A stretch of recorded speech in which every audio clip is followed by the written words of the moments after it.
Welcome to the Mormon Enlightenment Podcast, hosted by Wannabe Balanced. My name is Crystal Escobar. And I'm Sean Escobar. This podcast started out as a self-help podcast for moms and has transformed into a documentation of our journey out of Mormonism. Our goal is to make it safe for others to live their authentic life, break free from social norms and limiting beliefs, and inspire others to courageously share their truth. When you feel like you've been deceived, you've been lied to, your defenses go up and your survival instincts step in and you try to protect yourself from allowing this to ever happen again.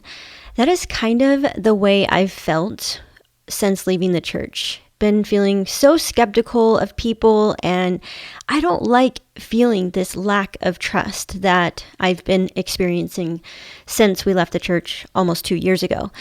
But I feel like I'm now getting to a good place and a good understanding, and I'm regaining that trust, which I believe we all should have a level of trust.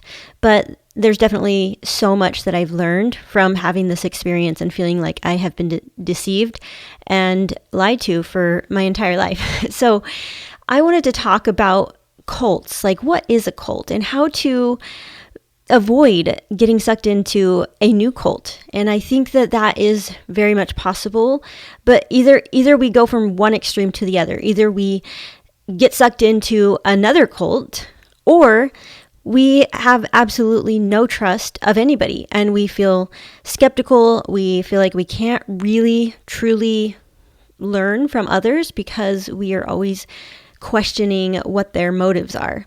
You start to believe that everyone is using manipulation tactics in some form in order to get what they want. So I had to ask myself, does not trusting others feel good to my soul and my well-being? No. How can we make resolution with all of this? How can we feel peace? My new motto, my new approach to life and learning from others is to only trust and take in information that teaches me to find my own answers, not from people or resources that claim they have all the answers, how to do this and how to do that, how to avoid making mistakes, how to be in good graces with God, using fear and any way to keep me from fully experiencing my life. So I wanted to share a little experience that I had, that happened to me immediately after being public about our decision to leave the church. And it had me feeling very confused. So there was 2 different people that contacted me. And I mean, there were a lot of people sending me different emails and, sharing their experience, like, don't do this, don't leave the church for this reason and that reason.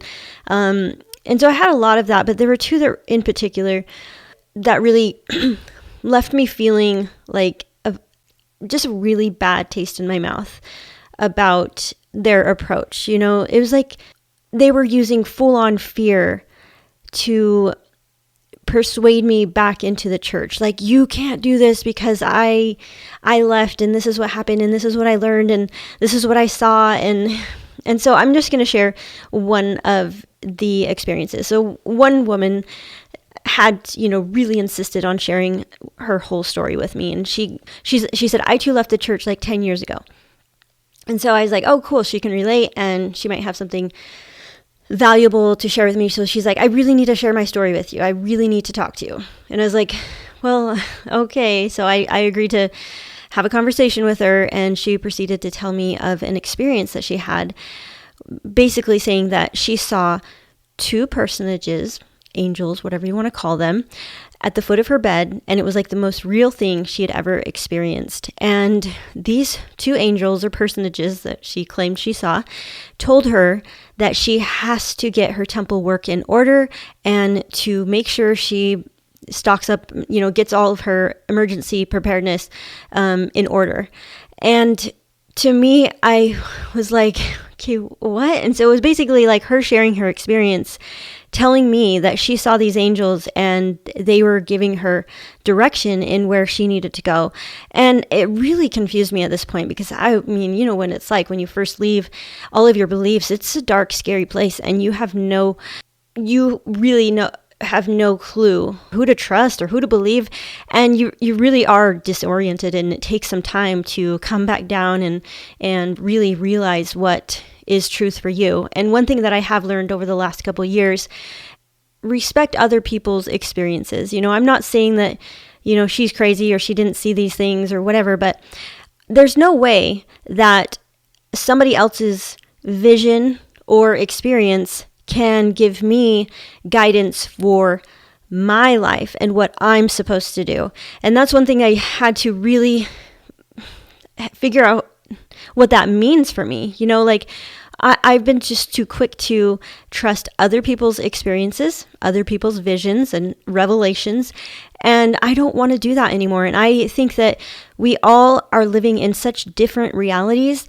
We cannot project our experiences and what we feel is our truth and right for us and our path onto others. And that's one thing, that's really something I'm trying to understand, because it's very difficult to get to a place where you are no longer trying so hard to influence others to come to your side or to follow your path. And I think it's human nature. We don't want to, it's our way of connecting. Like, we want to feel like we have some sort of a community, people who understand us. But there is so much value in recognizing that whatever we experience, whatever visions, whatever angels we see, whatever revelation we receive cannot be answers for other people's lives.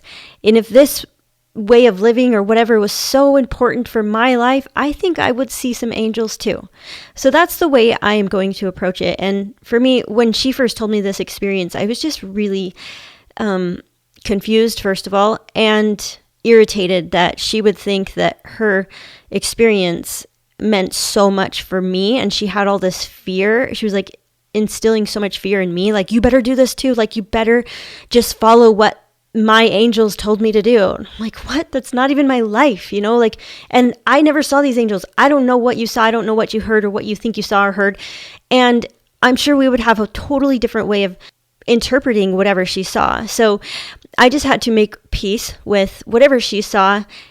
She interpreted it in the way that made sense for her life. And there's no way that we would interpret the same thing.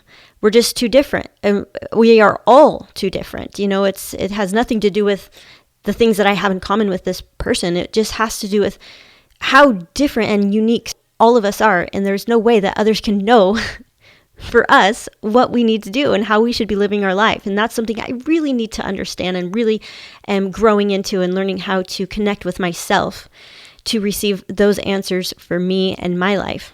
So what I'm learning is you don't need to consume your mind with how you've been tricked, conspiracy theories, how the government is just as corrupt as the church.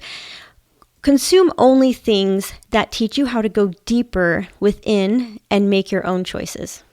I watched some of the docuseries episodes from Explained on Netflix, and they did one on cults, and it was really good and very informative, and they even mentioned the LDS Church and a lot of other cults, but they were, in the end, I was just a little bothered by the names that they were throwing out and kind of identifying them as possible cult leaders like Eckhart Tolle and Teal Swan, two of my very favorite people that I like, gurus that I learned from and have learned so much from.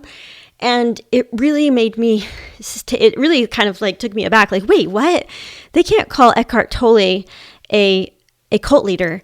And I had to really analyze, wait a minute, what is a cult? And am I just getting sucked into another cult? And so I freaked out for a little while. And this was a few months ago. I kind of like panicked, like, am I like getting sucked into another cult? And I'm just doing the very same thing that I did in the church, which was always following and listening to what others are telling me to do. But let me explain the difference and what I learned by getting clear on what a cult is, what to be wary of, how to avoid getting sucked into another cult. And yeah, so let me just explain some of the things. First, I wanted to read the checklist from the International Cult Studies Association. So that way we can just be a little more clear on what exactly is a cult. The first one, the group displays excessively zealous and unquestioning commitment to its leader and whether he is alive or dead. regards his belief system, ideology, and practices as the truth, as law. Okay, the next one, questioning, doubt, and dissent are discouraged or even punished. Number 3, mind-altering practices such as meditation, chanting, speaking in tongues, denunciation sessions, and debilitating work routines are used in excess and serve to suppress doubts about the group and its leaders. Number 4, the leadership dictates, sometimes in great detail, how members should think, act, and feel. For example, members must get permission to date, change jobs, marry, or leaders prescribe what types of clothes to wear, where to live, whether or not to have children, how to discipline children, and so forth.